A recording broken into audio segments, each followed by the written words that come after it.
Assalamualaikum warahmatullahi wabarakatuh. Selamat pagi, siang, sore, dan malam kapanpun waktu kawan-kawan melihat video ini. Baiklah kawan-kawan, pada kesempatan video kali ini saya ingin sedikit berbagi informasi tentang berkas apa saja sih yang perlu dibawa oleh pengurus koperasi Desa Merah Putih untuk menghadap ke notaris. Berkasnya apa saja, langsung saja kita lihat videonya. Check it out. Ladies and gentlemen, are you ready? Baiklah kawan-kawan, berkasnya apa saja? Nah, ada beberapa berkas, totalnya ada 10 berkas yang perlu dibawa oleh kawan-kawan pengurus Koperasi Desa Merah Putih. Yang pertama yakni kawan-kawan harus menyiapkan berkas yakni nama koperasi dan alamat lengkap. Silakan diisi nama koperasi desa kawan-kawan masing-masing dan alamat lengkap ini adalah alamat kantor. Mulai dari jalan, dusun, RT, RW, sampai desa, kecamatan, silakan diisi sesuaikan dengan keadaan ataupun kebutuhan di desa kawan-kawan masing-masing. Berkas yang kedua yakni ada namanya di sini berkas daftar hadir rapat pembentukan koperasi kelurahan ataupun desa Merah Putih. Silakan diisi, pastinya ketika kemarin kawan-kawan sudah melaksanakan musdesus pembentukan pengurus di desa masing-masing, pastinya sudah ada daftar hadir rapatnya. Mungkin tinggal menambahkan fotokopi KTP dari peserta musyawarah. Nah, silakan dimasukkan ataupun diinput ke dalam format yang sudah ada, ataupun mungkin kawan-kawan bisa membuat format tersendiri. Ini hanya sebagai contoh.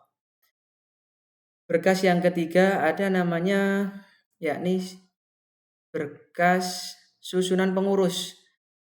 Pastinya kawan-kawan sudah menentukan kepengurusan ataupun susunan pengurus dari koperasi desa ataupun kelurahan Merah Putih desa kawan-kawan masing-masing. Di sini untuk susunan pengurus silakan diisi nama ketua, nomor HP, alamat, dan nomor KTP ataupun NIK ya kawan-kawan ya.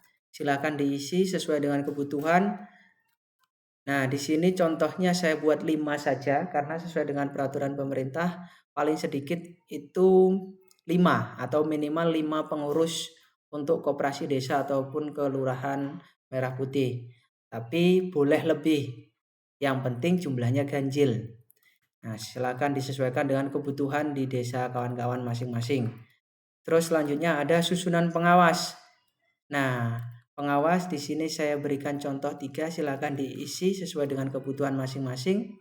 Setelah selesai mengisi susunan pengurus dan pengawas, berkas selanjutnya yakni yang keempat ada namanya fotokopi KTP pendiri. Fotokopi KTP pendiri dari pengurus. Pendiri itu pastinya pengurus ya kawan-kawan ya. Silakan diisi fotokopi KTP-nya.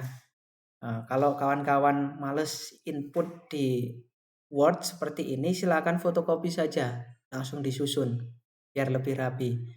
Terus berkas selanjutnya yakni berkas yang ke-5 ada surat pernyataan setor modal pendiri koperasi. Nah, yang setor modal pendiri koperasi, siapa pendiri koperasinya boleh dari pengurus kawan-kawan ya.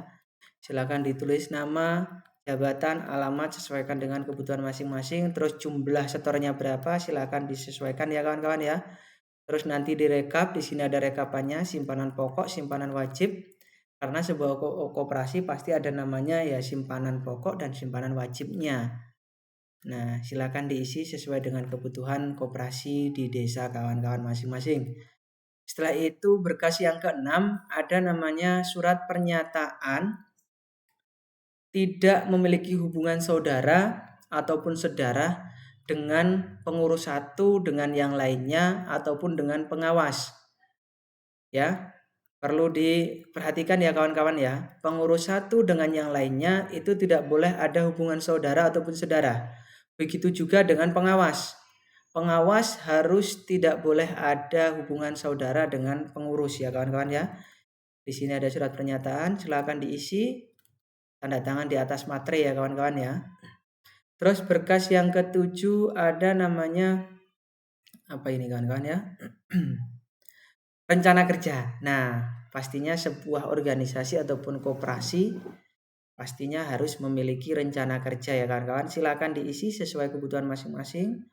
Tujuan didirikannya koperasi apa? Misal meningkatkan kesejahteraan ataupun meningkatkan ekonomi ataupun kesejahteraan masyarakat di desa bla bla bla. Terus rencana kerjanya per bidang, administrasi, pendidikan dan permodalan seperti apa rencananya. Terus bidang usaha yang akan digeluti ataupun yang akan dijalankan oleh koperasi silakan ditulis ya kawan-kawan ya. Di sini ada bidang usahanya. Sesuaikan dengan KBLI kalau bisa ya kawan-kawan ya. Kemarin pas input di pendaftaran kalau bisa sesuaikan juga. Sarana dan prasarana yang dimiliki oleh koperasi misal sudah memiliki kantor, sudah memiliki misal ATK seperti printer, laptop dan lain-lain. Silakan dan lain-lain. Setelah itu berkas yang ke-8 ada namanya surat pernyataan beneficial ownership atau pemilik manfaat. Nah, di sini yang tanda tangan namanya siapa sih kawan-kawan? Di sini ditulis nama ketua dan nama sekretaris. Nah, pemilik manfaatnya yakni silakan diisi sesuai dengan kebutuhan masing-masing. Tanda tangan di atas materai dan diketahui oleh pemilik manfaat.